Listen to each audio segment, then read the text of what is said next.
Funding for NotAVampyre is provided by viewers like you. Find perks and bonus content at patreon.com/NotAVampyre.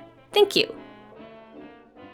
So, a while back there was a thread on the Degrassi subreddit about KC and how the show gave him a personality downgrade, that they introduced him as a sweet brainer who showed that you're not defined by stereotypes, then turned him into a cheating failure of a dad and boyfriend. Sometime after Jenna was introduced, the writers decided to make KC into this bad guy and backtrack the whole "you're not your stereotype" thing. They made a villain out of the poor troubled kid from a troubled home because, of course, it had to be KC. He got with Jenna and his personality drastically changed. But did he? Did he suddenly turn into a villain, or was he just following a series of consequences based on well-established features of him as a person? I mean, I kinda remembered him going down a slippery slope of bad decisions, but the thread made me wonder, did those decisions come from nowhere? Was there some secret setup that I just hadn't noticed on my previous watches? Yes, the answer is yes. See, I recently rewatched every scene KC was in, and it made me realize that I've been thinking of the character in this before and after framework too. Season 8, he's just this cute skater Bieber lookalike who's really smart but was involved with some bad stuff, and now is on the right track. Then in Season 10, his life just spirals into utter chaos, a lot of which he's clearly in the wrong for. And maybe some of it because of Jenna, as KC himself claims. But actually, the show has always been telling us that KC would be the guy who couldn't cope with the responsibilities of being a teen dad. That he was always going to struggle with looking outside of himself and understanding people who aren't him. That, of course, he has an inherent mistrust of everyone. Actually, the way KC poorly handles conflict is evident in his very first episode. After Claire rudely stereotyped him as some dumb skater without a place in the gifted program, KC was notably vindictive against her. I don't think he was trying to show Claire that she actually did care about what other people think of her by telling her to perform a talent in front of the calf. It didn't seem like he was trying to challenge her instinct to label and characterize everyone so that she can remain as comfortable as possible. Maybe on some level he meant to, but with how he acted, KC was also just pushing Claire's buttons. He didn't at all consider the near-guaranteed embarrassment and harassment Claire would face from his challenge. For someone who claimed that everyone cares what other people think and who's so certain that included Claire, shouldn't he have considered the consequences of the on-the-fly performing in front of the other students? Watching the episode, it didn't seem like any of his concern was on Claire herself. He seemed to be more focused on his perspective and how he felt about Claire's words against him. Of course, Claire was in the wrong, but it didn't seem like KC was trying to necessarily teach her a lesson. It came off more like KC was trying to cause Claire harm because she harmed him. And he didn't think through his actions, something that would become a recurring aspect of his character. Something that also shows up early on is how he completely assumes the worst in people and doesn't try to empathize or understand until after the fact. When Claire chastised Allie for antagonizing Connor, KC's first words to her were, "Allie's okay. Not that you would care." He immediately jumped to the idea that Claire is totally hand-waving that Connor pushed Allie and that Claire must not care about her friend's well-being. It's only after Claire challenged his aggression that KC toned down the accusation and actually attempted to talk to her, and then was able to learn why Claire responded the way she did. But until that point, he seemed to have firmly labeled Claire as irredeemably bad and worthy of rudeness. It's like when you do something worthy of hate or general negativity, the gloves are off for KC. Of course, sometimes it is used for good, like when he turned his anger towards a Shep into showing the school how great of a principal he really was. And it's not like his reactions come from nowhere. His deep anger is a trauma response.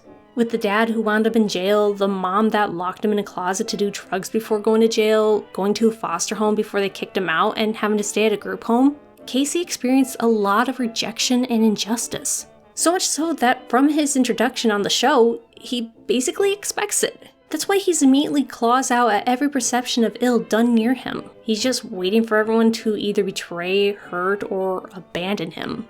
Though it later turned out that Coach Carson didn't actually care about KC, him just being a coach and yelling commands at him during a basketball game registered to KC as Carson showing that he hated KC and basically was just being like his shitty dad. Very often, he imports negative associations and reacts to people based on those associations instead of how the people actually are. He's afraid to trust that others have his well-being in mind. One of the reasons it took so long for Claire and KC to date was because of this. He knew that if he stopped fighting Claire over every little thing, they would become more than friends, and thus she'd have more ways to eventually hurt him. Unfortunately, his trauma also manifests in basically blaming everyone except himself for the bad parts of his life. From claiming that Claire was somehow being the problem right before their breakup, even though he admitted he had the feelings for Jenna that Claire was noticing, to then blaming Jenna for basically everything that happened with Coach Carson and his declining grades because they happened to go wrong around the time they got together, to then blaming Jenna for being pregnant and that he had to deal with the situation he helped create. It's always someone else's fault first.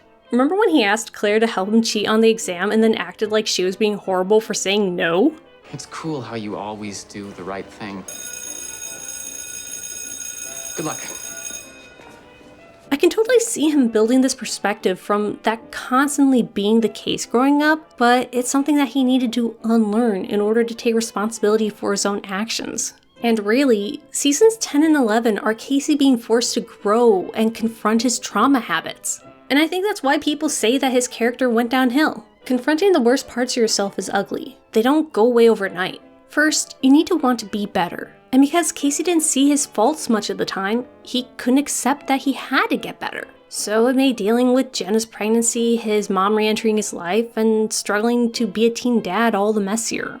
He assumed his mom could not change, and so Casey almost lied about how dangerous her living situation was in order to get the group home to let him stay there instead. He had a sensitive scale for deciding who is friend and who is foe, so of course he keyed Armstrong's car when he couldn't help Casey stay in the group home, and then turned on Jenna for suggesting that maybe his mom really was different. He was always looking out for himself first and foremost as a survival behavior, so of course he struggled to naturally consider others.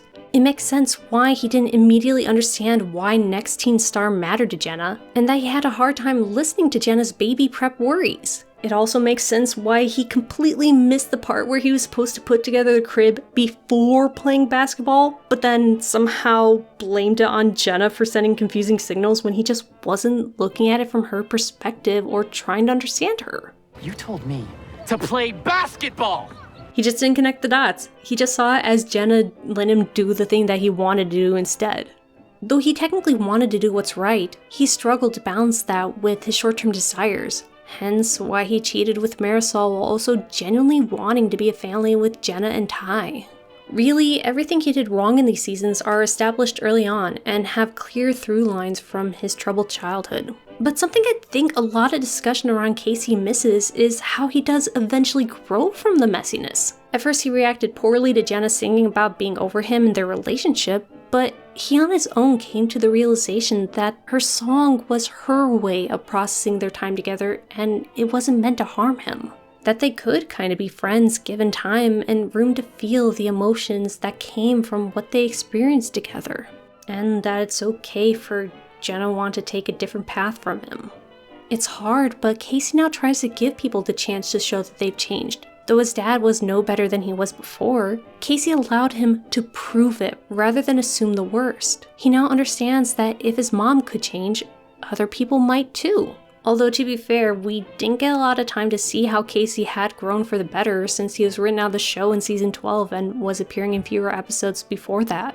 Still, I do think a very different Casey left Degrassi for British Columbia than the one who joined the gifted program in season 8, and that the issues he faced in seasons 10 and 11 were natural directions for his character.